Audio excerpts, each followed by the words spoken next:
অনেকদিন ধরে বাচ্চারা বায়না ধরছে চলো একটু ঘুরে আসি। তো হুট করে কোথায় যাব তা ভেবে উঠতে পারছিলাম না। তো হুট করেই মনে হলো আজকে তো ছুটির দিন, তো যাই হোক আজকে মার কাছে যাব এবং তাকে সারপ্রাইজ করব।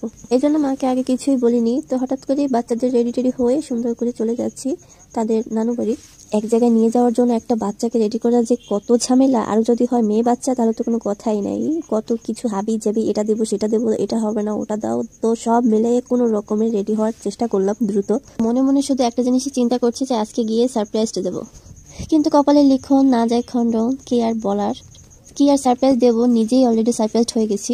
বাসায় এসে তাকে তো পাই নেই, উল্টো একেবারেই ফাঁকা ফাঁকা লাগছে ঘরটা। যার জন্য এসেছি তাকে যদি বাসায় না পাই তাহলে সেখানে থাকা না থাকা সমান কথা।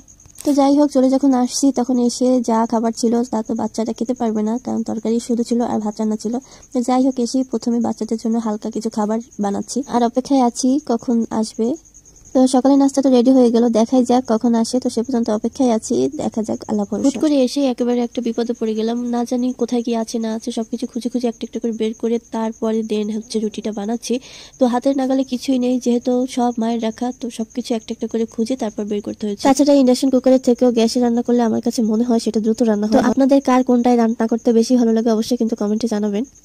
প্রতিদিন নতুন নতুন ভিডিও দেখতে অবশ্যই আমাকে ফলো দিয়ে রাখতে হবে, তা না হলে নতুন ভিডিও সবার আগে আপনার কাছে পৌঁছাবে না। এবং এই ভিডিওটি ভালো লাগলে অবশ্যই লাইক কমেন্ট শেয়ার করে দিবেন। তো আজ এই পর্যন্ত সবাই ভালো থাকবেন, আল্লাহ হাফেজ।